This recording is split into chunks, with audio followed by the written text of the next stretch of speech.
Hello दोस्तों, स्वागत है आपका बैंकिंग माइंडसेट की एक और नई वीडियो में। तो दोस्तों, आज की इस वीडियो में ऐसी स्कीम के बारे में बात करने वाले हैं जिसमें आप अगर 3 लाख रुपए इन्वेस्ट करते हैं तो आपको कुछ समय के बाद 28,000 रुपए हर महीने इनकम के रूप में मिलना शुरू हो जाते हैं। दोस्तों, आज के समय में बहुत सारे लोग अपने पैसों को एक सेफ एंड सिक्योर जगह पे इन्वेस्ट करना चाहते हैं और चाहते हैं कि उनका इन्वेस्ट किया हुआ फंड उनको ज्यादा से ज्यादा रिटर्न अर्न करके दे और उस पैसे से एक फिक्स इनकम भी मिलती रहे। फ्रेंड्स, जैसा कि आपको पता है, LIC आपके फंड को मार्केट में इन्वेस्ट करती है और उससे अच्छा रिटर्न अर्न करती है, जिससे LIC को काफी अच्छा प्रॉफिट होता है। दोस्तों, आप LIC से कैसे 3 लाख रुपए इन्वेस्ट करके हर महीने 28,000 रुपए अर्न कर सकते हैं, इसको आगे हम डिटेल में समझने वाले हैं। दोस्तों, आज हम LIC म्यूचुअल फंड के बारे में बात करने वाले हैं। दोस्तों, जो लोग सिर्फ अपने पैसों को इन्वेस्ट करके हाई रिटर्न अर्न करना चाहते हैं तो उनके लिए LIC म्यूचुअल फंड बेस्ट है, क्योंकि यहाँ पर आपका कोई इंश्योरेंस कवर नहीं होता। तो इसलिए अभी जो म्यूचुअल फंड में रिटर्न मिल रहा है वह लगभग 18 से 25% तक का रिटर्न आपको मिलेगा। LIC के म्यूचुअल फंड में इन्वेस्ट करने के लिए आप इन्वेस्टमेंट ऐप या LIC की ऑफिशियल वेबसाइट पर जाकर इन्वेस्ट कर सकते हैं। दोस्तों, आप अपने पैसों को हाई रिटर्न के लिए LIC म्यूचुअल फंड में इन्वेस्ट कर रहे हैं और मंथली इनकम भी अर्न करना चाहते हैं तो यहाँ पर आपको सबसे पहले अपने 3 लाख रुपए को LIC के small cap fund direct growth में इन्वेस्ट करना है। LIC के इस म्यूचुअल फंड के पास्ट परफॉर्मेंस को देखें तो इस फंड ने पिछले 6 महीने में 28% का रिटर्न दिया है और पिछले 1 साल में 55% का रिटर्न दिया है। अगर हम पिछले 5 साल की बात करें तो इसने 315% का रिटर्न अपने इन्वेस्टरों को बनाकर दिया है। दोस्तों, ये जो 3 लाख रुपए है उसे आपको LIC के स्मॉल कैप फंड में FD की तरह 15 साल के लिए इन्वेस्टेड करके रखने होंगे, क्योंकि ये एक स्मॉल कैप फंड है तो इससे आपको बढ़िया रिटर्न मिलने के चांसेस हैं और हम इस म्यूचुअल फंड से एक्सपेक्टेड रिटर्न 22% मिलेगा यह मानकर चलते हैं। तो जब 3 लाख की इन्वेस्टमेंट को 15 साल पूरे हो जाते हैं तो इस पर 22% रिटर्न के हिसाब से एस्टिमेट रिटर्न 48,36,000 रुपए बन जाते हैं। अब दोस्तों, आपके 3 लाख रुपए 15 साल बाद 48,36,000 रुपए बन गए हैं। हम इस पर ज्यादा रिस्क न लेते हुए इस फंड को LIC के लार्ज कैप फंड में अगले 10 सालों के लिए लमसम इन्वेस्टमेंट करेंगे और LIC इस फंड को शेयर मार्केट में इन्वेस्ट करेगी, जहाँ पर हमें कम से कम 18% का ईयरली रिटर्न मिल जाएगा। फ्रेंड, जब आप इस पैसे को LIC के लार्ज कैप फंड में इन्वेस्ट करेंगे तब यहाँ पर आपको SWP को सिलेक्ट करना होगा। SWP को सिस्टमैटिक विड्रॉल प्लान कहा जाता है। जैसे SIP में हम अपने पैसे को मंथली इन्वेस्ट करते हैं, वैसे ही SWP में हम अपने पैसे को मंथली विड्रॉ करते हैं। जब आप ये 48 लाख की इन्वेस्टमेंट को लार्ज कैप म्यूचुअल फंड में इन्वेस्ट करेंगे तो उसके अगले महीने से आपको हर महीने 28,000 रुपए की इनकम मिलना शुरू हो जाएगी और इस इनकम को आप जिंदगी भर ले सकते हैं। अगर आप 10 साल तक 28,000 रुपए की मंथली इनकम लेते हैं तो आपका 10 साल का टोटल विड्रॉ होगा 33,60,000 रुपए।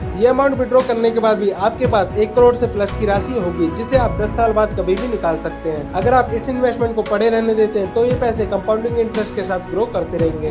तो फ्रेंड्स, देखा आपने किस तरीके से म्यूचुअल फंड में कंपाउंडिंग की पावर काम करती है और आपका पैसा कंपाउंडिंग इंटरेस्ट के साथ बढ़ता रहता है। दोस्तों, यहाँ पर जो हमने इन्वेस्टमेंट का अमाउंट और टाइम पीरियड सिलेक्ट किया है उसे आप अपने हिसाब से घटा या बढ़ा सकते हैं। दोस्तों, म्यूचुअल फंड एक रिस्की इन्वेस्टमेंट है। जब कभी भी आप किसी भी म्यूचुअल फंड में इन्वेस्ट करें तो इन्वेस्टमेंट एडवाइजर की सलाह जरूर लें। दोस्तों, आई होप ये वीडियो आपके लिए इन्फॉर्मेटिव होगी। अगर वीडियो इन्फॉर्मेटिव है तो वीडियो को लाइक करके चैनल को सब्सक्राइब करना ना भूलें। तो चलिए मिलते हैं किसी नेक्स्ट वीडियो में।